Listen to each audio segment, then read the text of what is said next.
여기에 어느 큰 교회 목사님께서 주일낮에 설교를 하시는 도중에 이제 마음 가운데 그 뜨거움이 북받쳐 올랐어요. 이 목사님께서 여러분, 우리 신앙이 지금 안진뱅이처럼 이렇게 앉아 있습니다. 일어서서 걸어야 됩니다. 그랬더니 여기저기서 아멘, 맞습니다 하는 거예요. 그러니까 우리는 일어서서 걸어야 됩니다. 목사님이 여러분, 우리 교회가 할 일이 너무나 많습니다. 일어서는 것 가지고는 부족합니다. 이제 뛰어가야 됩니다. 그랬더니 맞습니다 그러면서 아멘 그런 거예요. 맞고요 그런 거예요. 그래서 목사님이 아주 기분이 좋아졌어요. 더 좋아져가지고 여러분, 세상은 넓습니다. 우리가 땅 끝까지 복음을 전하기 위해서는 날아가야 됩니다. 날아갑시다 그랬더니 예, 날아갑시다. 아멘 할렐루야 그런 거예요. 목사님께서 너무나 흐뭇했습니다. 여러분, 우리가 이런 시대적 과제를 달성하기 위해서 물질이 필요합니다. 우리 시간에 구체적으로 작정을 해서 하나님께 헌금을 합시다 이렇게 말했어요. 그때 갑자기 분위기가 조용해졌어요. 아무도 받아보는 사람이 없었습니다. 조금 있다가 한 사람이 침묵을 깨고 용기를 내서 자리에서 일어납니다. 목사님, 우리 교회로 하여금 예전처럼 다시 앉아있게 해주십시오. 여러분, 이것이 우리들의 모습이 되지 않길 바랍니다. 오늘 본문의 말씀은 선교하면서 구제했던 교회와 신앙의 인물을 소개하고 있습니다. 안디옥 교회와 바나바라고 하는 인물을 소개하고 있습니다. 지금 세계는 교회가 교회되게 하라라고 하는 이러한 운동이 한창입니다. 이것은 교회가 교회답지 못하고 세상의 그 부패함을 쫓아가고 있고, 교회 안에서 참으로 교회가 세상보다 더 때로는 입에 담지 못할 그러한 부끄러운 일들이 많이 벌어지고 있기 때문에 그렇습니다. 그래서 신앙을 회복하고 처음에 우리의 모습으로 다시 돌아가자라고 하는, 초대교회로 돌아가자라고 하는 이러한 운동을 펼치고 있습니다.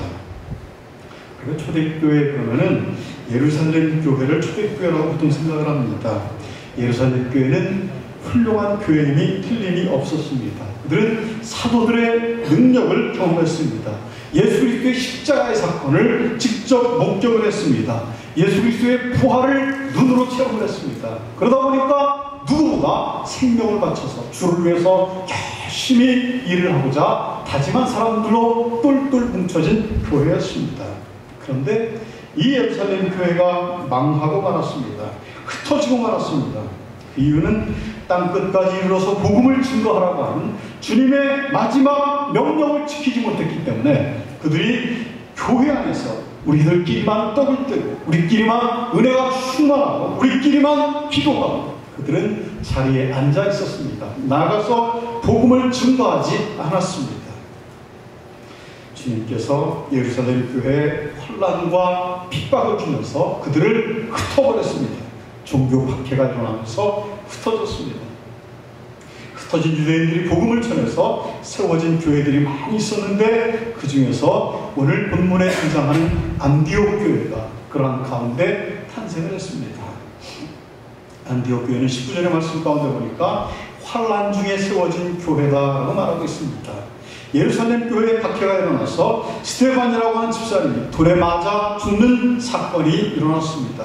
그때부터 예수를 믿는 사람들이 흩어지기를 시작했습니다. 그 중에서 어떠한 사람들은 안디옥에 가서 복음을 전파하기 시작했습니다. 19절의 말씀 가운데 보니까 안디옥 교회의 설립자들이 다 스데반의 일로 인해서 환난과 핍박을 당한 자들이 세웠다라고 말하고 있습니다.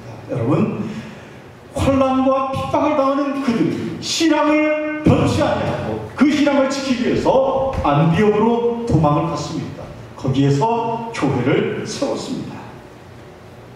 7 집사 중에 한 사람인 스데반이 돌에 맞아서 순교를 할 때 초대교회에 큰 환난이 닥쳤습니다.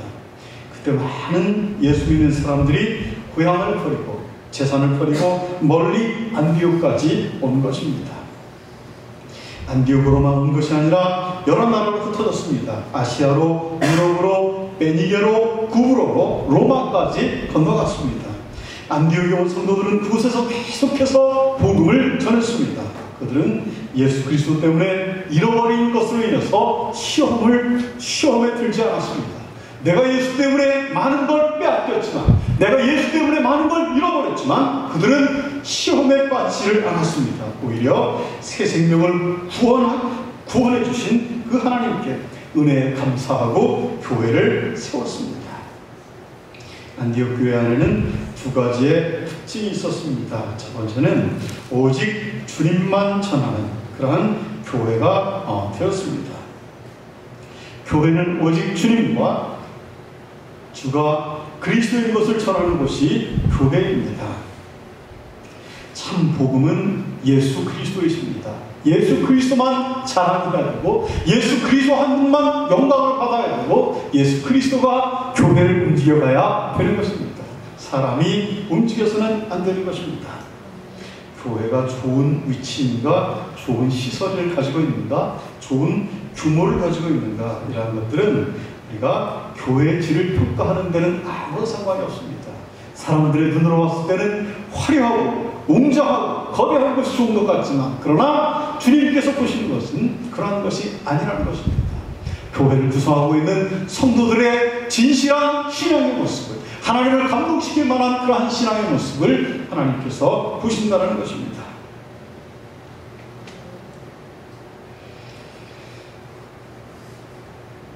두 번째는 안디옥 교회는 주님의 손이 함께한 교회였습니다. 부흥은 사람이 부흥을 시키는 것이 아닙니다. 하나님이 함께해야 됩니다.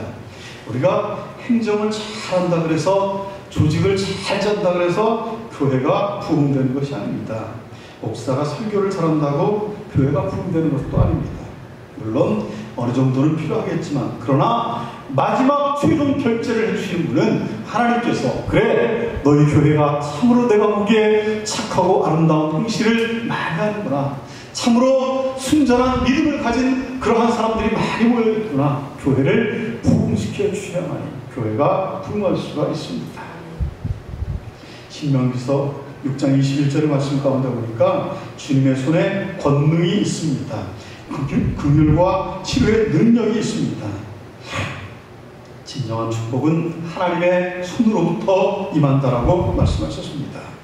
여러분의 삶이 이런 주님의 도우심을 입어야 될 줄 믿습니다. 안디옥 교회는 사도행전 13장 3절의 말씀 가운데 보니까 최초로 선교사를 파송한 교회입니다. 안디옥 교회는 불과 세워진 지 2, 3년밖에 안 됐습니다. 어린 개척교회입니다. 선교가 중요한 일이긴 하지만 교회의 두 기둥과 같은 지도자를 뽑아서 선교사로 파송하라고 하는 하나님의 명령을 듣고서, 이거는 너무나 지나친 일입니다. 이제 우리도 겨우 교회가 일어서려고 그러는데 어떻게 선교를 할 수가 있겠습니까? 라고 말할 수도 있습니다. 그러나 안디옥 교회 성도들은 달랐습니다. 비록 우리의 생각으로는 시행하기 어려운 일이지만 하나님께서 원하신다면 그 일을 우리가 감당하겠습니다 라고 그들은 순종하기로 했습니다. 그러면서 금식하고 기도하고 계속 기도를 드렸습니다. 자신을 하나님의 뜻에 굴복시키기 위해서 금식 기도를 했습니다. 안디옥 교회는 성령의 지시에 따라서 바나바와 사울을 따로 세우고 두 사람에게 안수한 후에 선교사로 파송을 보냈습니다. 그러니까 안디옥 교회는 처음으로 선교사를 파송한 교회입니다. 참으로 우리가 선교라고 하면 거창한 일 같은데 조금만 우리가 힘을 합해도 할 수가 있는 일입니다.